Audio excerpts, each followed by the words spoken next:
Hi witchlings.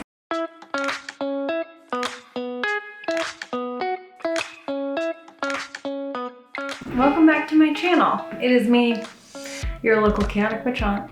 I know I'm wearing a sweater and you're probably like, Frankie, why are you wearing a sweater? I am aware that it is summer and it's like 98 degrees outside. However, the basement is freezing, so I am wearing a sweater and I have a space heater on. Crazy. Today's video is a video that I am really excited to make. It'll be kind of like half talking, half doing, and I'm going to be talking about La Notte delle Streghe, the Night of the Witches, also known as the Festival of St. John the Baptist. This is a holiday that is very big in Italy. It is today, June 23rd into June 24th, and there is a very specific Italian folk tradition associated with this festival, this holiday, and that is the making of l'acqua di San Giovanni, St. John's water, or 100 herbs water. I will be referencing Italian Magic's Secret Lives of Witches for talking about this particular folk practice. However, if you look up the Festival of St. John the Baptist or 100 herbs water online, you get a lot of different, a lot of information, a lot of basically like references. They are in Italian, some are in English, you will have to translate. That's okay. There are basically two sections to this. If I can find the page. Knowing me, I probably didn't bookmark the page. A few moments later. Got it. So if you are interested in what book I'm talking about Italian Magic's Secret Lives of Women. La Notte delle Streghe, the night of the 23rd, or the night of the witches. Plants collected on this night are the ones you'll recognize from both curative and magical ones, most notably magical cures that banish negative energy and negative spirits. Many of these plants have a high iron content. June 24th day for herbalists in Italy is when the sun's zenith is at its highest point, and therefore several apotropaic plants are at their most potent condition, ready to be plucked from the earth.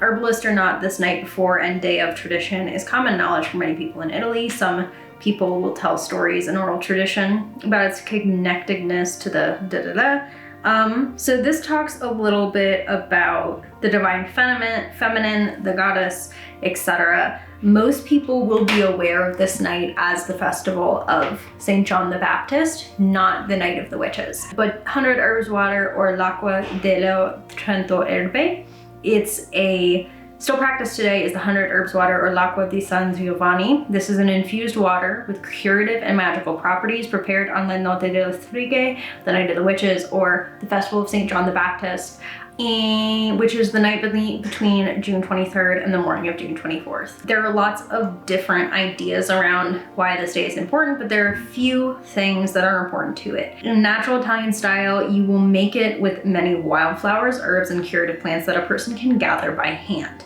I did make this water last year at my old house, and I kept the herbs that I had used in the water. Sadly, I lost the water, and what I mean by that is I moved and I had to get rid of it. So I don't have to do that this year, which is great, but I kept the herbs that I used to make last year's water, and the plan is to not only burn the herbs from last year to release, but to make a new water tonight. So basically you collect a bunch of plants and leave it outside to collect dew. I am changing the recipe a little bit because, you know, I want to be able to use it throughout the year. But typically you set it outside, take water. The water must be exposed to the night air outdoors, an operation known as serenata. The water itself is called serenata. The custom is still in force in some areas of Valneria, Umbria. You can keep it in use throughout the year depending on how much was made. Some people make just enough for the morning wash, because in the morning you will go out and you will wash yourself in the 100 herbs water to bring in luck, etc. And the goal of this is basically to bring in good luck. I believe babies are completely submerged in it, and everyone in the family does it. Everyone in my family will not be washing themselves with this, only me. But You can make large amounts to wash windows, floors, and themselves. The water transmits the healing properties of the plants and also has the dual magical power to chase away negative spirits, such as sent by envy or negative spirits who cause illness. Lots of different plants are included.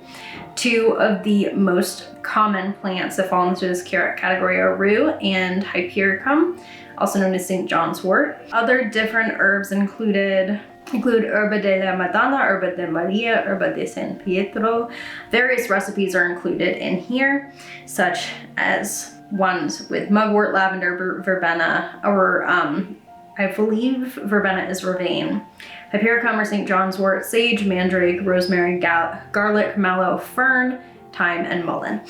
So the change in this for me is that I am not in southern Italy's area, so I don't have access to a lot of the plants that are talked about in this book within like my backyard.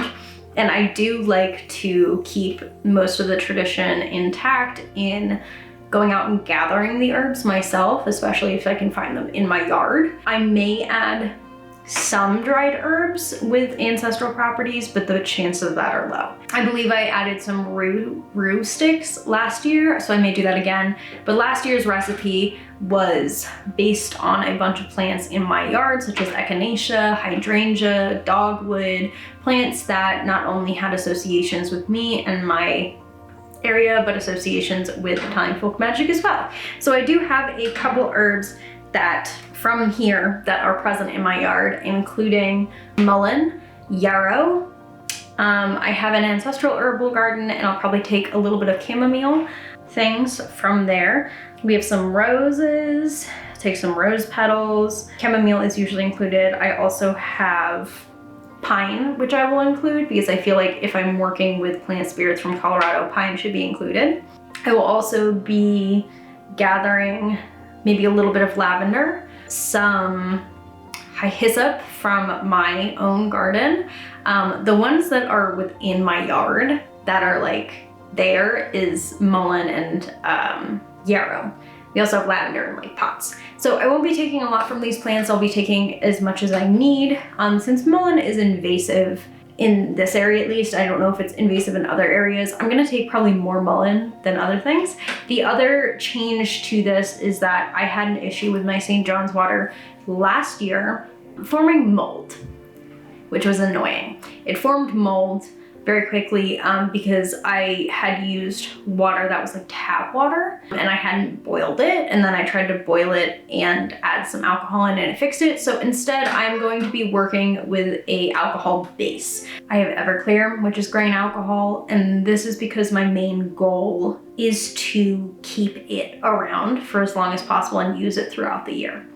So I want to make enough not only to kind of do a wash down and like wash my hands and my feet, but I also want to do enough to use it in like washing down doors, washing down windows, cleansing, etc. If you saw my last video, this is what my rue water looks like now. It's really dark and it smells like, it's starting to pick up the fragrance of the rue water, or like the rue itself, the plant. Give it a little shake. You can see it's like green, very dark green. It's been on my ancestral altar under St. Mary's statue for a while to keep it charged. And the goal is like a full month, but I'll probably maybe put that water out tonight and give it some kick. Yeah, so that was the first part. That was the talking about the tradition. And the next part is doing the tradition, which I have to wait a little while because we have people working on our AC. I can't go outside. So I will be filming, you know, picking the herbs, which herbs I chose and why, and making the water itself. You usually have to use a bowl. I don't have a very big bowl. I have to find a bowl. I may use my cauldron like I did last year, or I'll just use a kitchen bowl that's kind of deep, but I will return later today with actually making the water and showing you how I make mine, as well as the burning of the old herbs, which I have to locate. A lot of stuff I gotta do today. So yeah, I'll be back in a couple hours.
my full face. Wow.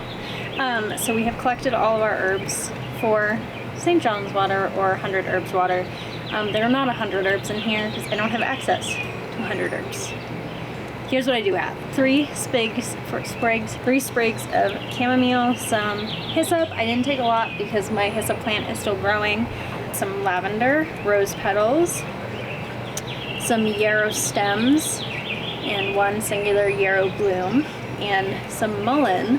I was gonna do some pine. I'm still thinking about it, but I'm thinking that I probably won't because I want to keep it simple. I don't want to work with a bunch of plants that I do not have any reference with. So instead, we're gonna get started. The mullein leaves are a little big, so I'm gonna see if I can like place them in a way that gets them covered.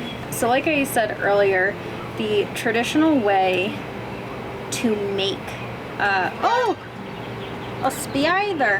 Hey little spider, can you, okay. The traditional way is to place a bunch of water in it. Place a bunch of water in it and leave it out overnight. I am not using water, I'm using grain alcohol.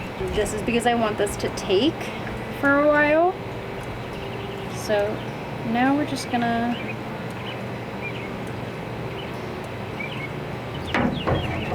try to get them all in there. It's not a very, oh, I got a cut on my hand. It's not a very deep bowl, and I don't have a lot of grain alcohol. Now I gotta get more Everclear. Last year, I didn't have a lot of herbs that had to do with Italian folk magic, so I added in some. I added some rue. This year, I have mullein, yarrow, and hyssop, and rose, and I have mostly herbs that we can see within Italian folk magic. So I'm just gonna leave it. And this basically sits out overnight, collecting the dew. It's gonna be saturating, laying in the sun, doing all the good stuff. I may add in some water later, but I feel like it'll collect enough water overnight for me. So now what I do is I have last year's herbal mix. I have set this year's herbal mix kind of up out of the way so no one will like drink it. If a bird poops in it, so be it. So now I burn this to kind of let go of last year's vibes. I'm gonna do that off camera merely because this is the last bit of my like old yard that I have. So I'm just gonna, this is gonna be a process for me. I may not even burn it tonight. I may burn it tomorrow morning and like smoke cleanse the container that I put that in with this. But yeah, I need a moment handling this. But so I think I'll add some sage. I'll see if I can add some mugwort in there. And oh, I forgot we had rosemary too. I'll add some rosemary. And yeah, otherwise I will film again tomorrow morning to show you guys the process and what it looks like after sitting for the night and the process of, you know, bathing with it and then storing it. Yeah, all right, so I'll see you guys tomorrow morning.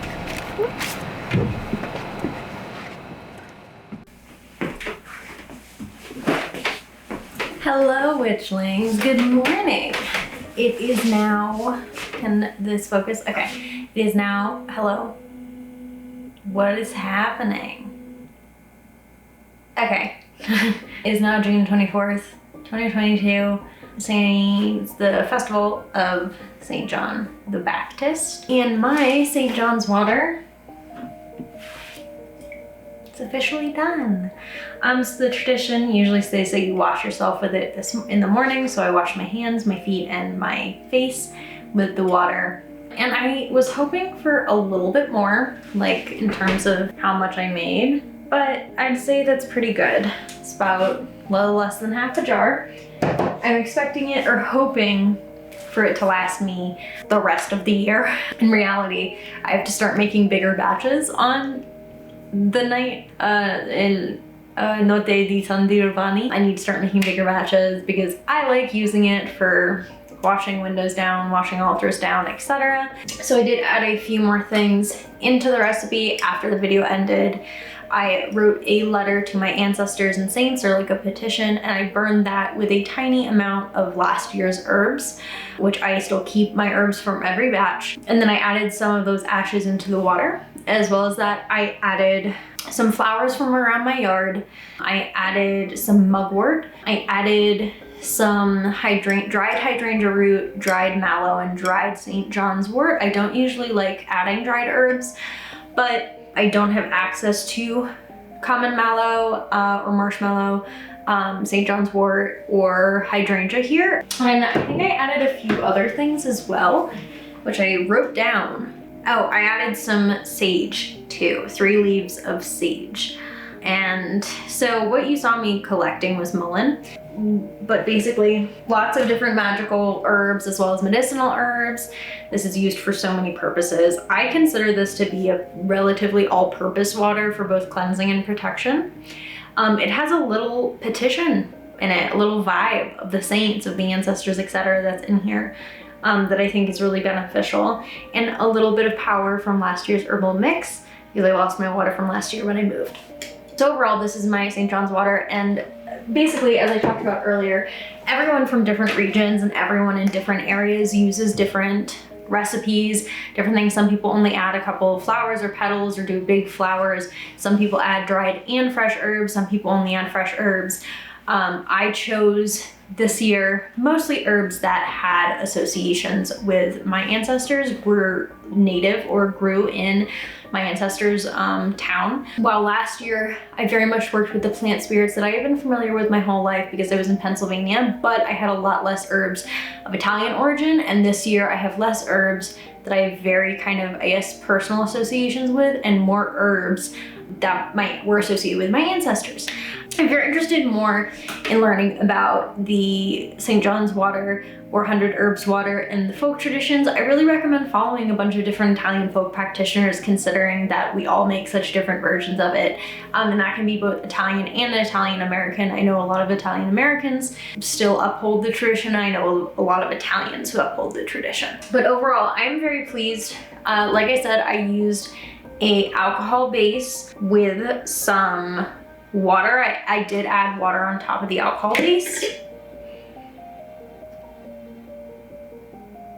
It literally smells so good. It's got a slight undertone of alcohol, but it does smell very floral. It smells very herbal. And a small hint of like, it smells like alcoholic tea. Which I think is great. I'm like thinking in terms of like my roux and how long it's taking for that Everclear to take on there. So I think adding water was a great decision. I probably should have added a little bit more water this morning because I came out a little late and the sun had evaporated a bunch of my water.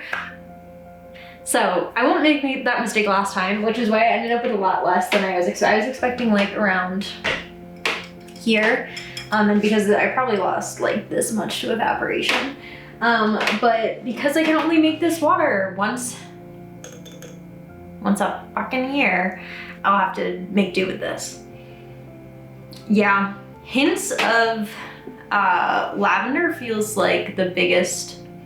There is like, I'm trying to pin the scent, but it smells so good. I'm really happy with it. I'm gonna be keeping it, using it. I will probably use it. I'll use it in house cleansing. I can use it in prosperity workings. Because of the associations, I chose a lot more healing herbs, or herbs that help with illness, which means that if there's any like health issues, I can probably do a spell with the St. John's water. A lot of mugwort, chamomile, sage, a lot of herbs with prosperity, protection associations, including yarrow, hyssop, mullein, and St. John. Overall, I'm like incredibly pleased with how it turned out. And if I do any spells with it, you know, of course I'll talk about them. But yeah, I was so excited and so happy that I got to take you guys on this process with me, this little piece of Italian folk traditions. And that's all I have for you guys. If you want, you can like, comment, subscribe, turn the bell on, but absolutely no pressure. I hope you have a great rest of your day. Remember to drink water. Salve Enrica.